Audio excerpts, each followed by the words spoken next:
Letter of Concern. Dear Editor, I am a 15-year-old sophomore at Turnby High School. Last night, my uncle took my family to the rodeo here in town. It was my first time watching a live rodeo. People come to the rodeo to see the fancy western clothes, bright lights, and funny clowns. They expect everything to be fine for the rodeo animals, but the spectators get a rude awakening.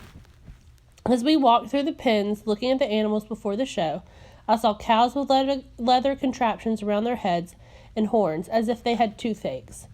The cows must have been in pain, yet cowboys roped them by their heads and their back hooves later in the show. Next, the bucking horses were run to the chutes.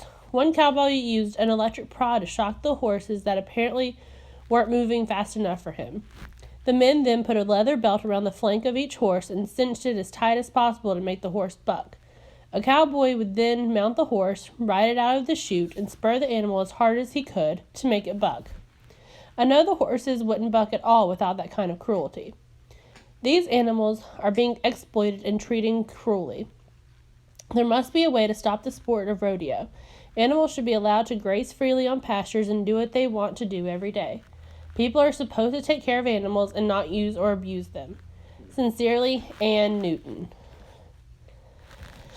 The following letter from the editor appeared in the local newspaper a few days after Ann Newton's letter appeared. Editor's reply.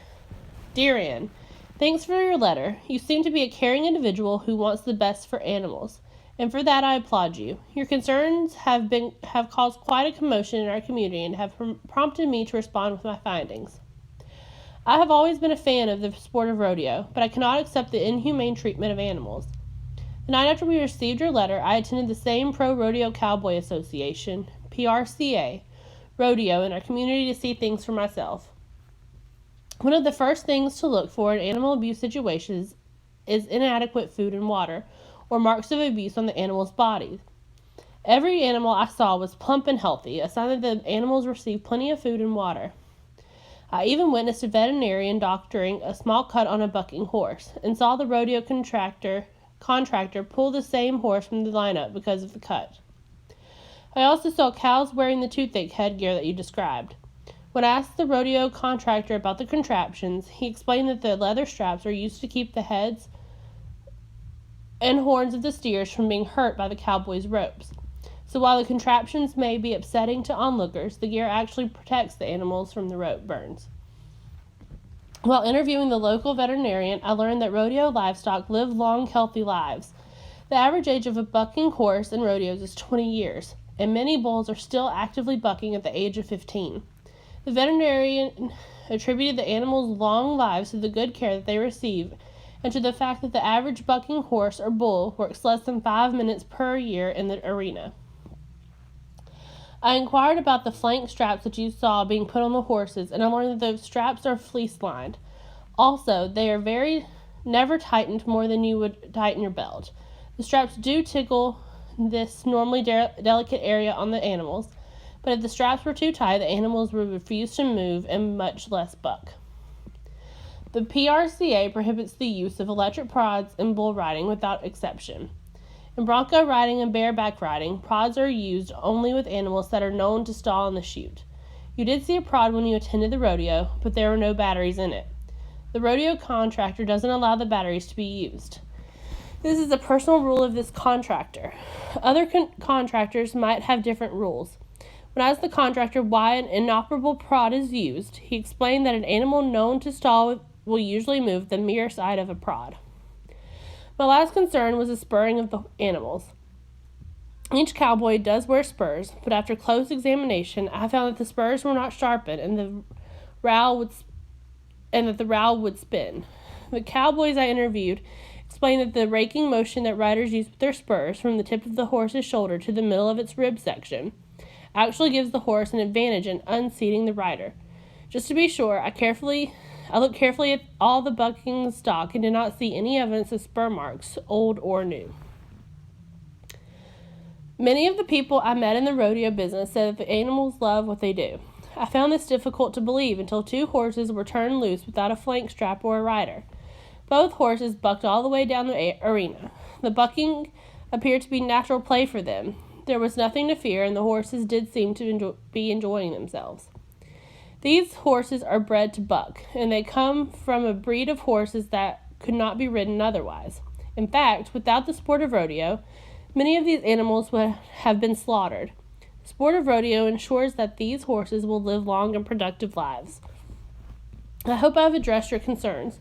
First rules for the humane care and treatment of rodeo animals were established by the PRCA in 1947. I have come to believe, through my research, the animals in the rodeo business are being treated well and perhaps better than some backyard pets. Thank you for your letter and good luck to you. Richard Thomas, Editor-in-Chief, Turnby Herald Times. Answer the questions 1 through 5 based on letter of concern. 1. According to Ann Newton, why do the cowboys use electric prods? A. To make the horses buck. B. To distract the horses' attention. C. To make the horses move faster. D. To make the horses more comfortable. 2.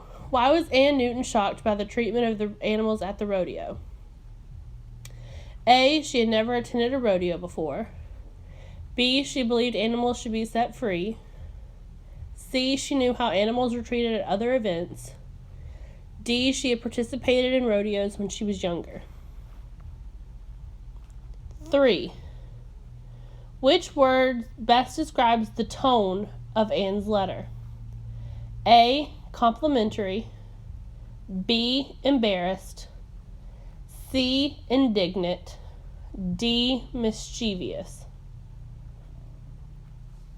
4.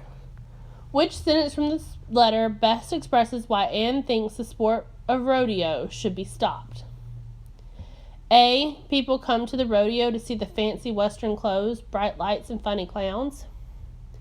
B. Animals should be allowed to graze freely on pastures and do what they want to do every day.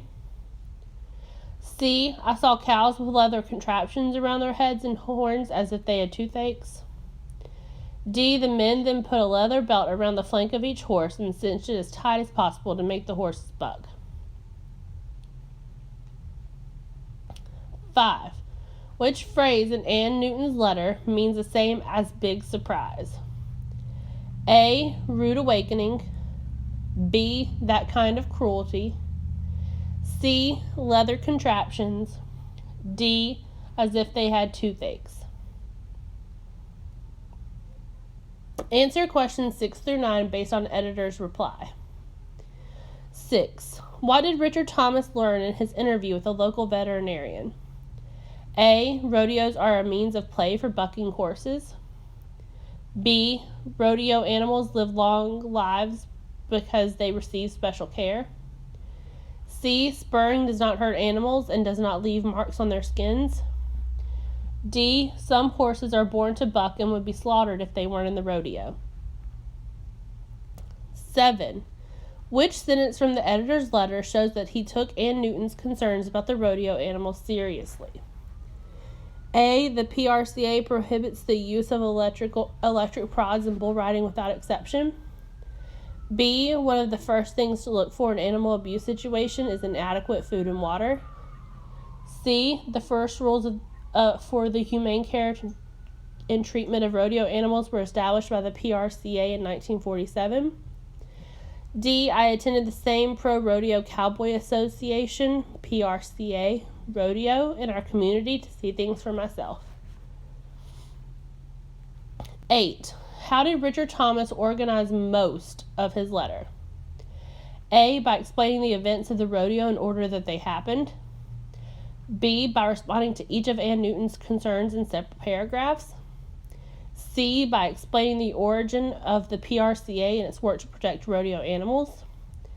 D. By comparing the treatment of rodeo animals to a treatment of other animals. 9. Which of the following best describes Richard Thomas's feelings after visiting the rodeo and talking with the people who worked there? A. Satisfied that the rodeo animals were treated well. B. Concerned that some rodeos did use electric prods on the animals. C. Upset that Ann Newton had criticized the rodeo without more information. D. Worried that people attending the rodeo did not understand what they saw.